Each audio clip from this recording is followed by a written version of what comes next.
it was my first encounter to the world of judo, first encounter to actually know what judo is. And after that competition, I really got I got interested in that, and I changed my field from karate to judo because I felt that that's where I belong.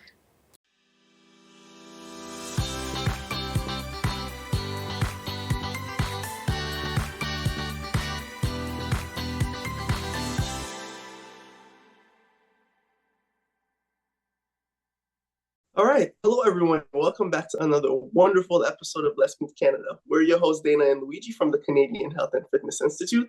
And on today's episode of Let's Move Canada, we will talk with two-time Olympian Nigara Shaheen about what inspires her and what being healthy means to her. Now, before we introduce Nigara, let me start by saying that this podcast is brought to you by the Canadian Health and Fitness Institute, whose mission is to make this country the fittest nation on earth by 2030. And to this end, of course, our podcast aims to raise awareness about physical and mental health. And now I am ready to introduce our amazing guest of the day, an inspiring athlete whose journey embodies resilience and determination, Nigara Shaheen. Now, born in Afghanistan, Nigara discovered judo at 11 while living as a refugee in Pakistan, continuing her family's martial arts tradition. She holds a master's in international trade and has been living, studying, and training in Canada since 2022. As a member of the IJF refugee team, she's competed at major events, including the Düsseldorf and Kazan Grand Slams. She proudly represents the IOC Refugee Olympic Team at Tokyo in 2020 and Paris 2024. Now, we're super excited to have her here. Welcome, Nigara. We're so excited to hear your story. First of all, thank you so much for having me in the Let's Move Canada. I'm really excited to be on the podcast, and thank you for the wonderful introduction. If I would like to say something about my story and about my life, I would say that sports had a major effect throughout my life. I was born into the war. I was a refugee before the time that I even know what the term refugee means. So what really helped me into my life is the power of sports and how it helped me to integrate into a community that I was taught to be an outsider. It helped me to find myself and to be part of that community and actually be an insider in that society. So I'm really grateful for the sports and the power that it gave me. It not only helped me physically, but also mentally and at the same time academically, because most of the times I know that as a student I would get tired of my academics, of the studying. I burn out, and it's pretty common. I think a lot of students would relate to me at the moment. But then sports was always for me a break. And that I would go to a dojo, I would train judo, and I come back, I would be more fresh, and I would continue with my studies. So I would have not been Nigara Shaheen without the sports and without judo. Perfect. Wow. Thank you. Yeah, thank you. So your story is so unique and interesting. Can you tell us a little bit about what it was like growing up in Afghanistan and becoming a judoka there, and then how you ended up in Canada? Yes, actually, I grew up in Pakistan. Oh, Pakistan. I'm sorry. Yes. I grew up in Pakistan. For me, I was living in two different worlds within the same country.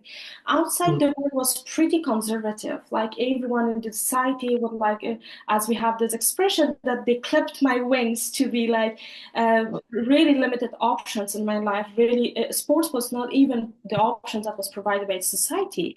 But inside, my family was so supportive, so open-minded that they gave me the courage to dream big. They gave me the courage to actually go to the judo clubs and be one of the first few female athletes of Peshawar, the region that we were staying at that time. So it was my home was my safe haven. But when I went out with my ideas, that was totally in opposite of the society that I was living in. So I was kind of living in a paradox at that time. It was hard, but at the same time, I'm glad that although the society really tried to limit my options, but I didn't. I went for what I really loved. And I know that it was hard for me, but at the same time, I was one of the few girls who entered those judo clubs. But after me, a lot of other families, they were supportive of their daughters, and I saw the numbers were growing. I think that what I went through, they would have suffered less than me because there's a family saw that someone is actually able to do something. So that gives me peace of mind. It was hard for me, but I did it. At the same time, then I went back to Afghanistan, and it was another issue for me because I was so adapted to my society in Pakistan. I was part of their national team and everything, but I didn't have the passport to represent Pakistan. So, although I had the ability to perform in the international platforms, but I couldn't because of the documents. And I couldn't study further as well. After high school, my chances to go to a university were pretty limited in Pakistan as a refugee. Right. Yeah, so I had to go back to Afghanistan to continue my higher education and at the same time to continue my athletic journey and athletic dreams as a judo athlete. Then this time I faced another challenge. It was a challenge of finding myself, finding my identity. I was not Pakistani. At the same time, I was not fully relating to the Afghanistan. So it was a pretty harsh time at that moment. And again, judo saved me. Judo is my savior. I started being part of the National Olympic Committee of Afghanistan, national judo team. I was at that time I was the only female athlete training in the Afghanistan National Judo Federation. But after me, a lot of other girls came and they started training. Even before me, there were like girls training there. But I don't know. Every time I had to be the only one. So when I went there, I was the only one in that team. It kind of made me feel more connected with my society, more connected with Right. my country, more connected with my flag.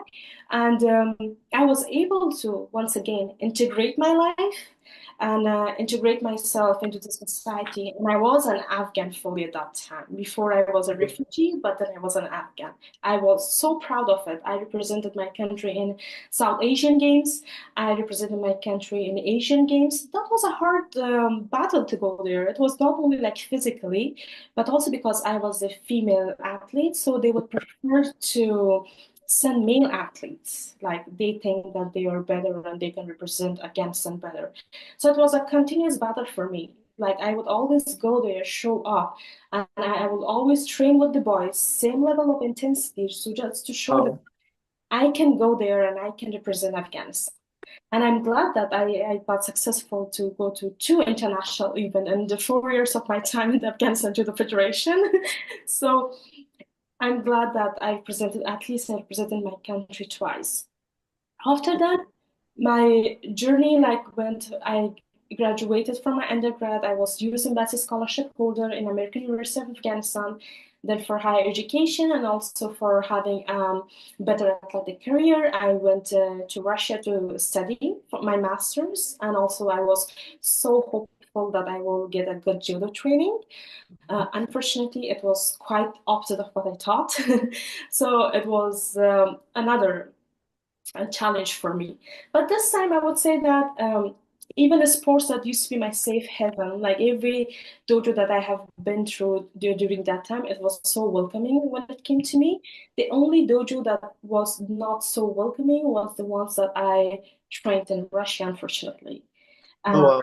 Yeah, like the safe haven that I had always in that judo club, I didn't get it there. I was kind of left out of trainings. I was yeah, so that's not what I expected. Pretty harsh time, but at the same time, I had no way to go back because I resigned from my job. I gave up everything while I was in Afghanistan. I was like, no, I'm going to go and get my master's. So again, I was stuck in a situation that I had to take my master's and I had to like continue playing judo. And I always tell my friends that throughout my life, I didn't have the leisure or the luxury of having options. I always limited options. But I'm really glad that after that, I got the opportunity to come to Canada. Canada taught me that we can have options and we shouldn't force ourselves to go to the options that are not like according to our standards or doesn't give us the happiness that we really want. So that's what Canada taught me, and I will always be grateful for that. Wow, that Wow. is such an amazing story. Um, Amazing. your family must have been is obviously amazing for supporting you with, in something that was obviously very tough where you were living, because it sounds like what you wanting to be an athlete was socially unacceptable, Mhm. Yes. Yeah. right? And your family was supportive, so that's great, right? That's and you're very brave for doing something that is not, acceptable to a lot of people that you were around. That would be really, really hard. Um, so so that's yeah, inspiring story. Very. And so it really has me thinking, it sounds like you had the support of your family and you had so many challenges one after the other. What kept you going? What was maybe that thing on the inside that kept you going? Because I would think there would have been some sort of it has an impact on the body, on the mind, on the self. What kept you going? Yes, for me, I knew that I wasn't doing something wrong. Like I knew that it is right, and at the same time, I always imagine little girls, and I imagine myself when I was little. I didn't have any refugee role models in my community, like even in my family or all the refugees that were in Pakistan. I could barely see any refugee athlete like thriving, doing something good, going to competitions, and being successful. So that was in me that the thing that I lacked as a little girl, I wanted to be that person to the other little girls that are like looking for a role model at the moment, role model that they can relate to. Because a Mhm. refugee athlete is so different than a normal athlete. I But remember that when we were like in Paris, like me and my friend, we were talking with one of the athletes. I think she was from Slovakia. So we were talking. She's like, "What you guys were doing in early 2000?" And my friend said, "Oh, that time it was during war, and we were like hiding." And I said, "Oh yeah, that time me too. We were refugee. We were in refugee camps." And she said that, "Oh yeah, that time I was like training. I was like in a part, my father took me in a training camp." I'm like, this is the difference. Like from childhood, like that time that they were preparing to be elite athletes, they were like preparing and having a goal. We were struggling to survive. So we mhm. cannot compare refugee athletes with other athletes. And if someone from the refugee team like does good and becomes part of that team, I think it's a huge success for all refugees, especially in terms of creating role models for other refugees.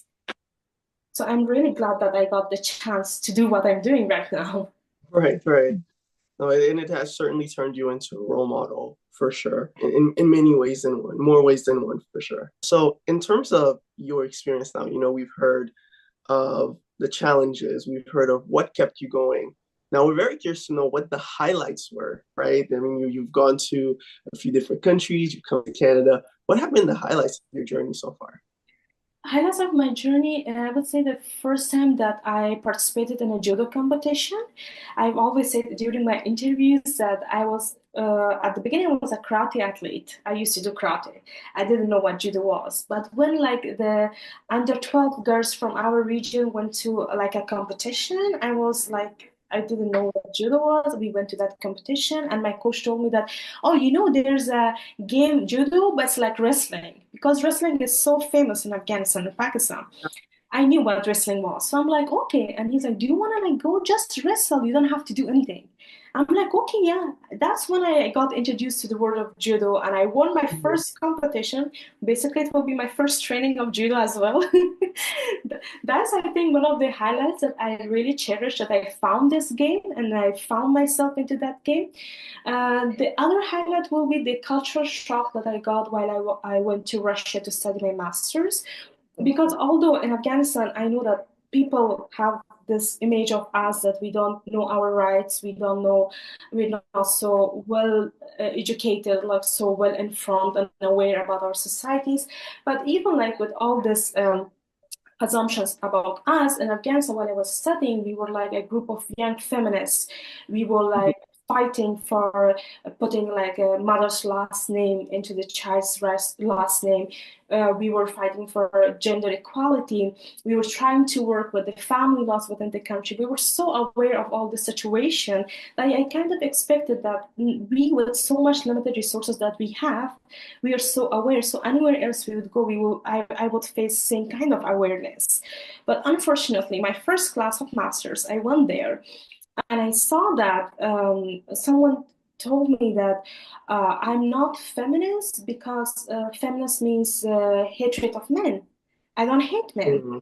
So I saw that such lack of awareness. And when I said in the class that I'm an intersectional feminist, and everyone turned and looked at me in a way that I'm saying something really negative, that kind of hit me hard. I'm like, no, it's still like there's feminism, gender equality, and all of these things that we are doing. They're having such a negative connotation and all over the world. And it was on my mind that how to change it. So that was also a culture shock for me. And the other highlight would be, yes, it will be Paris, Japan and Paris too, while I qualified. So that was like being an Olympian was like a huge highlight of my life. It gave me a platform, not only as an athlete, but as also as I would say a public figure that can use the platform to talk about the things that matters to me, and at least matters to the society that I live in. So these are the highlights of my life. Beautiful. You've lived a lot of life already. Yeah. That is a lot of life. Right. Which is so fun, which is awesome. So what's next? What are your goals for the future? For the future, I'm still I would be part of Olympic movement for sure. If not, and as an athlete, as an employee, as like a volunteer, whatever. I really want to like stick to it and actually teach the values of Olympics and values of sports. I'm still considering about my athletic career, whether to continue it or not. I'm like in a space that I need to figure out if that's something I want to keep doing, or I would like to switch to like coaching, switch to like teaching. So that's something I'm still thinking about. But in terms of yeah, it's something I'm currently working on my book. I want to finish it. Oh, I'm cool. yes, Looking forward to that. Yeah, it's yeah, that's exciting. yes, it's been 3 years that I'm working on a book. Like whatever happened, like you said, I have lived a lot of lives. Whatever happens, I will just write it down and I will try to see what helped me to get through that situation so that I Mhm. can document it and if there's something that others can use it as well. And also I'm really excited about my documentary movie that's coming. So Oh, what is yeah. it? Tell us more Beautiful. about that. Tell us about the Uh, documentary. Yes, first of all, I would say that I'm not so comfortable like documenting my life, but then I was approached 6 months or 7 months before Olympics that from a producer. She said that she actually made me realize how important it is to document it for others to see that it's not Mhm. only about the result, but also the journey that I've been through. Hmm. So they have been documenting my journey from the qualifications to Olympics to after Olympics. It's really exciting. It's called Women of No Nations. It's like three Afghan athletes. It's me, Paralympian Zakia Khodadadi, and Afghan female boxer Sadia Broman. So they have documented all three of us into that documentary. The trailer was pretty emotional. I never thought that I would cry on camera, but I actually did, and they documented it. So I'm really Oh my excited. gosh, I can't wait to watch it. Really Do you know looking when it's forward. coming out? They say that it will be September this year. Sure. So Okay. let's see. Yeah. Looking forward to it. Okay. Yeah, we'll make sure to follow Definitely. that. Oh, Oh, that's thank you. exciting. It sounds like you have a lot of really cool things coming up, both for yourself and really for your audience, right? So I think one thing that with the pattern that we've seen with athletes who are continuing their lives, whether as Olympians or just going into exploring different aspects of their lives, is that physical activity kind of always continues to be part of them. Why is physical activity important to you?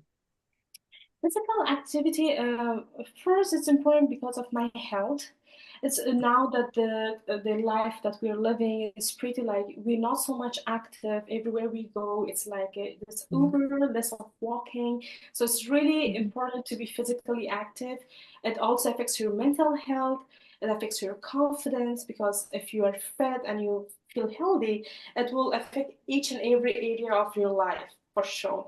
For me, it was not only about like it really helped me to get my, I would say, mental strength as well while I was physically strength. That was really connected for me. And I think everyone, I always encourage my friends when they are going through tough times. I'm like, just go to the gym, like be active for some time. You will feel better, trust me. Right. Yeah. So mental health and just because, so avoiding a sedentary lifestyle and being active and makes you happy. I mean, it makes you happier, right? Like that's what we all know that. Um, yeah, so which is important. So, um, our last question for you is what do you think what do you think is something that Canada should be focusing on when it comes to health Yeah, I and think physical that activity? yes, yes. For me, for example, I'm an athlete, so I have a specific budget for my like clubs, for my physical activities. But Hmm. I see that a lot of other people they're hesitant to join a gym or anything because of the finances. So if Right. it's made more accessible to the Hmm. people, I think this is the area that Canvas should really work upon because I have seen that in my circle a lot of people are struggling um, to get to a gym or even pay that membership, although they want to. I know that they really want to. So for Hmm. example, yoga is really good for mental health, and there are so many people interested in yoga. But how much accessible it is a big question mark. So I Hmm. think it's something that it should be really considered, not only for athletes, but all for every Canadian that wants to be physically active or pursue a sport. It should be more accessible. Hmm. Right. Yeah, I think Canada, could we've talked to some other people about this exact same thing about ideas of how to incentivize Canadians to take care like preventative health rather than just like treating after you get sick, then you go to the doctor and get and treatments. Like we need to focus a lot and on preventative health, and this is what our organization is really focused on is trying how do we like get people out more active? How do we reduce, obviously financial barriers Mhm. are real, right? For a lot of sports, especially Mhm. if you want to do competitive sports, then it's like can be Yeah. really expensive, right? Yes. So yeah, so that's for sure. For sure. What do you think, Luigi? Absolutely, and this is where the Let's Move Canada Challenge comes in, that we host every June now, right? So, for those Mhm. listening, it's coming up. It is going to be a wonderful opportunity to just get out there, participate as a nation together, to really get us moving. And like Nigara says, right, and it as a way of making things more accessible, you kind of just have to show up sometimes. So, Nigara, with that, we really want to thank you so much for coming on, for not only sharing your story, but also for showing how one can just really show up for themselves and for others. So thank you so much for being here with us today. Thank you so much for giving me the opportunity actually to share what I wanted to share. I really appreciate that.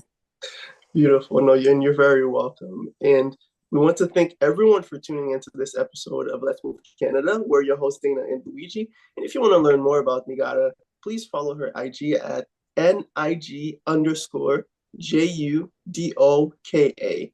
And so again, that is NIG_JUDOKA.